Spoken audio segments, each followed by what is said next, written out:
धमतरी शहर नगर पालिक निगम जिला धमतरी में नए कार्यकाल की पहली सामान्य सभा की बैठक 25 अप्रैल को रखी गई। बैठक शुरू होने के पहले ही कांग्रेसी पार्षद बैनर पोस्टर के साथ कार्यालय में हंगामा शुरू कर दिया।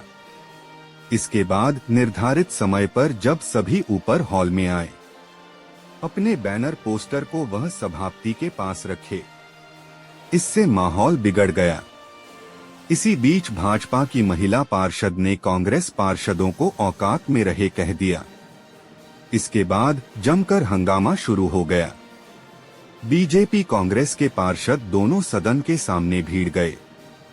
हाथापाई की नौबत आ गई थी। बीच में मार्शल को बुलाकर दोनों को अलग अलग करना पड़ा। खुद महापौर दोनों को छुड़ाने के लिए आए। कुछ देर तक जमकर हंगामा होता रहा। उसके बाद प्रश्नोत्तरी कार्यकाल प्रारंभ हुआ। 8 एजेंडों पे आज सामान्य सभा में चर्चा हुई। बजट को प्रस्ताव रखा गया, बजट पारित भी हुआ। लगभग 52 लाख रुपए का हमने लाभ का बजट प्रस्तुत किया, जो सर्वसम्मति से स्वीकृत हो चुका है।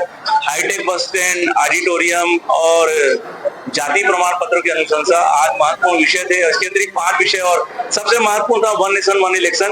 एक ये एजेंडा जो सारा देश समझ रहा है, सारी देश की जनता समझ रही है। बार बार चुनाव से लोग परेशान हो जाते हैं, इसलिए हम लोगों ने आज यहाँ संकल्प पत्र जारी करके, संकल्प पत्र पारित करके माननीय राष्ट्रपति महोदय को ये संकल्प पत्र भेजा जाएगा, ताकि वन नेशन वन इलेक्शन यहाँ पर पारित हो सके, लोकसभा राज्यसभा में विधिवत और संपूर्ण रूप से पास हो सके।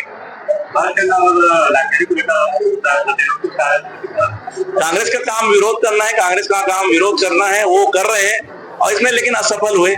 जनता ने अपना मताधिकार का प्रयोग करके हमें आशीर्वाद दिया और हम आश्वस्त करते हैं जनता को कि सारे विकास के काम हो गए होंगे और कांग्रेस कितना भी विरोध कर ले, जो विकास के काम तय किए गए वो विकास के काम होंगे। बार बार प्रभारी महोदय के द्वारा बताए जाने के बाद भी कांग्रेस को लोग समझ नहीं पा रहे हैं कि प्रशासनिक स्वीकृति के लिए काम भेजना है, इसके लिए सामान्य सभा में एजेंडा पारित होना जरूरी है। रही बात मामला जमीन का, तो तहसीलदार महोदय के यहाँ मामला चल रहा है, प्रशासन लगा हुआ है, इसकी स्वीकृति मिल जाएगी।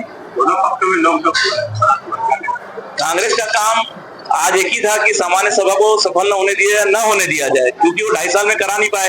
तो एक आज उनका भी उद्देश्य यह था कि सामान्य सभा न हो पाए, इसमें वो असफल हो गए। हमारे सभी सदस्यों को धन्यवाद देता हूँ जिन्होंने शांतिपूर्वक काम किया। देखिए, आज आदरणीय महापौर रामू रोहरा जी के द्वारा 2025-26 का बजट पेश किया गया, लगभग 534 करोड़ रुपए का, और निश्चित ही एक विकास की नई गंगा बहेगी। और 8 एजेंडों पर चर्चा की गई और एजेंडे पास हुए, चाहे वो हाईटेक बस स्टैंड को लेकर हो, चाहे वो बीटी रोड को लेकर हो, चाहे वो नालंदा परिसर को लेकर हो। मैं निश्चित ही विश्वास दिलाना चाहूंगा आप लोगों के माध्यम से कि भारतीय जनता पार्टी सुशासन वाली सरकार आ गई है और निश्चित ही जो नया धमतरी हमको देखने को मिलेगा, जो इंफ्रास्ट्रक्चर के काम है, जो रोड रास्ता, बिजली, पानी का कार्य है, जो मूलभूत सुविधाएं उपलब्ध करानी है, वो निश्चित ही जनता को उपलब्ध कराई जाएगी। देखिए, जो नालंदा परिसर था उसको पहले जो स्थल था उसको परिवर्तन किया गया। पहले जो स्थल था पोस्ट ऑफिस वार्ड में था, ये गड्ढा होने की वजह से लगभग 2 करोड़ रुपए का पटाव होता, इसलिए स्थल परिवर्तन करके उसको हटकेसर में किया गया है। लगभग 1 एकड़ 401/10 खसरा नंबर में, और 5 करोड़ की स्वीकृति के लिए शासन को भेजा गया है। और हाईटेक बस स्टैंड भी खबरी में बनने को जा रहा है, उसकी DPR भेजा गया है, TS के लिए भेजा गया है, और 18 करोड़ रुपए का हाईटेक बस स्टैंड का प्रस्ताव बनाकर आर्किटेक्ट ने शासन को भेजा है। देखिए, मैंने बताया ना, इससे पूर्व की जो सरकार थी ना, उनके द्वारा सब काम किया गया। कोई 15-20 दिन 1 महीने में तो ये काम नहीं हुआ है, और जिन्होंने भी गलत काम किया है उनको सजा मिलेगी। वैसे हम सब जानते हैं कि पिछले समय जो चोरों की बारात थी तो नगर निगम को लूट के ले गए थे।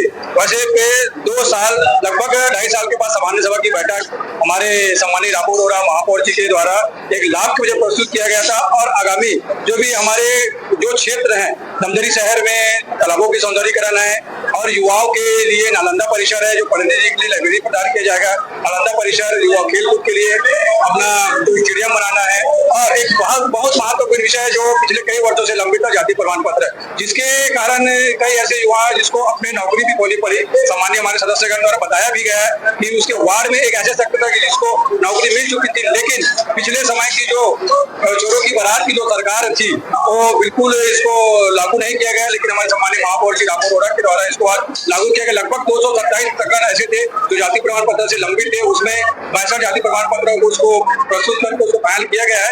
बाकी 34 बचा हुआ है, उसको भी बहुत जल्द हो जाएगा उसका भी।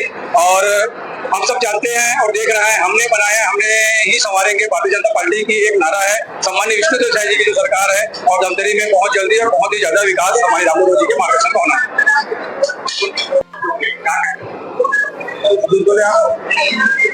भाजपा कांग्रेस के दोनों पक्षों ने टीके लोग की है,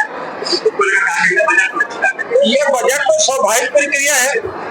आज 2 साल बाद महापौर के बजट से भागने के बाद अब पहला बैठक हो रहा है। कांग्रेस के कार्यकाल में जो बैठक महापौर 3 बैठक किए थे जिसमें वो भाग गया था, बजट पेश नहीं हुआ।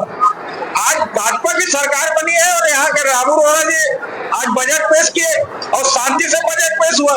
इनके पास कोई मुद्दा नहीं है, मुद्दा वही बात करते हैं। 5 साल लगातार भ्रष्टाचार में अनेक लापरवाहियों में व्यस्त थे, आज हमारे सामने क्या बात करेंगे। और लगातार निरंतर रामू अरोड़ा जी जब से मेयर बने तब से 2 महीने के अंदर में करोड़ों रुपए की सौगात ला रहे हैं और निरंतर विकास की बात करते हैं। पहले के समय में महापौर बजट लाते थे तो किताबों में वो बजट ऑफिस के फाइल में रखा जाता था, लेकिन वर्तमान में जब एक महापौर यहाँ है और उस फाइलों के साथ उस कामों के साथ अन्य ऐसे काम को जोड़ रहे हैं और निरंतर वो फाइल जो अलमारियों में कैद हुआ करती थी आज वो हर अधिकारियों और मंत्रालय में दौड़ रही है और निश्चित रूप से धमतरी विकास होगा।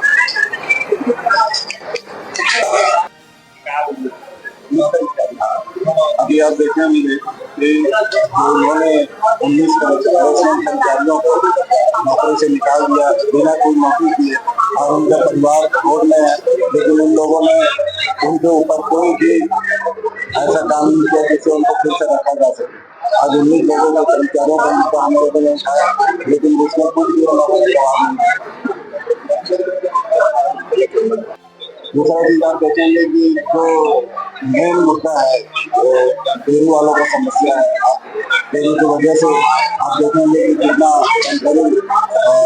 जंगल क्षेत्र हो चुका है और डेयरी का व्यवस्थापन कई लोगों ने कोई व्यवस्था नहीं किया है और सिर्फ प्रस्ताव बना के भेजने का काम भी उन्होंने किया है।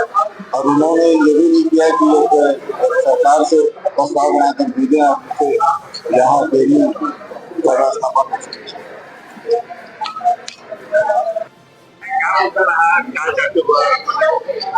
आज सिर्फ सामान्य सभा बजट बैठक था जिसमें सिर्फ वादा किए हैं। देखते हैं धमतरी शहर के लिए कितना विकास काम कर सकते हैं। और अंबेडकर चौक से गंगरेल रोड जो बनना है 4 लेन, उसमें वहां पास जो लोग निवास रहते हैं लगभग सभी का घर टूटने वाला है, तो उन लोगों को मुआवजा का क्या प्रावधान है, उन लोगों को मुआवजा का प्रावधान होना चाहिए। और जो बजट पुस्तिका में है वो बजट पुस्तिका में ना रहे, जमीनी हकीकत में काम हो। और गोकुल नगर, गोल बाजार, हाईटेक बस स्टैंड, ऐसे बहुत सारे योजनाएं हैं। पहले लोग जमीन क्लियर कर ले, ग्राम पंचायतों से एनओसी ले ले, फिर आगे के कार्य प्रगति करे। नाला घोटाला हुआ है उसमें कार्रवाई करने की मांग की और 19 प्लेसमेंट कर्मचारियों को काम से निकाल दिया गया है। एक और छत्तीसगढ़ सरकार सुशासन तिहार मना रहे हैं और इन लोग गरीबों का झोपड़ी तोड़ के सुशासन तिहार मना रहे हैं। ऐसे तानाशाही रवैया बंद करे। ये खुला भ्रष्टाचार है, बिना वर्क आदेश जारी हुए काम करवाया जा रहा है। ये सिर्फ दादागिरी है इन लोगों का। और मैंने क्वेश्चन पूछा कि वर्क आदेश जारी होने के बाद काम नहीं करवा पा रहे हैं, ये बहुत दुर्भाग्य की बात है। तो ऐसा भ्रष्टाचारी और लापरवाही न बरते।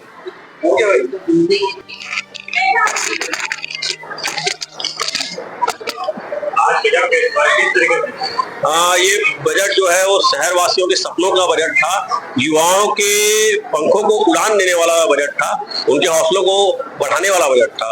इसमें आपने देखा होगा नालंदा परिसर जैसे संस्थान का प्रावधान है, इसमें हाईटेक बस स्टैंड का प्रावधान है, इसमें चारों ओर 4 लेन जो प्रमुख मार्ग थे जो ट्रैफिक से बचने के उसके प्रावधान थे, सिटी बस जो बड़ी डिमांड थी, सिटी बस के प्रावधान इस बजट में है।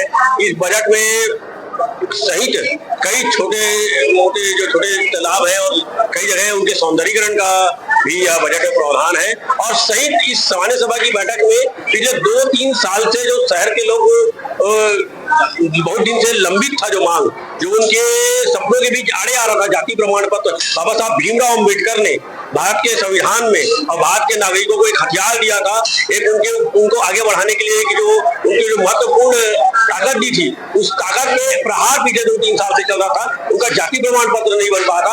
और मैं धन्यवाद देना चाहूंगा आदरणीय महापौर जी को, रामू बोहरा जी को, कि उनके माध्यम से सामान्य सभा में इतने साल बाद जो सामान्य सभा हुआ, 227 ऐसे लोग जो नौकरियों से और कहीं न कहीं स्कॉलरशिप से और जो मूलभूत संवैधानिक उनका अधिकार है उनसे जो वंचित जाति प्रमाण पत्र और जाति प्रमाण पत्र को भी लाने का जो कार्य किया गया, ये बहुत सराहनीय कार्य है। और ये बजट कहीं ना कहीं बहुत अच्छा बजट है। इसमें कला साहित्य के क्षेत्र में थिएटर जैसे चीजों का और स्पोर्ट्स के क्षेत्र में पुराने जो अखाड़े जो धमतरी की पहचान हुआ करती थी कुश्ती, उस पहचान को आज बढ़ाने के लिए महापौर जी ने पुराने जो अखाड़े हैं उनको जीर्णोद्धार का कार्य किया है। स्टेडियम का प्रावधान है। तो ये बजट सभी क्षेत्रों में और यहाँ तक कि जो नजूल के पट्टे माननीय मुख्यमंत्री जी के माध्यम से जो दिए जाएंगे उनका भी इसमें चर्चा किया गया। तो ये पूरे धमतरी के लिए हर्षोल्लास का बजट है, सभी के लिए स्वागत योग्य बजट है।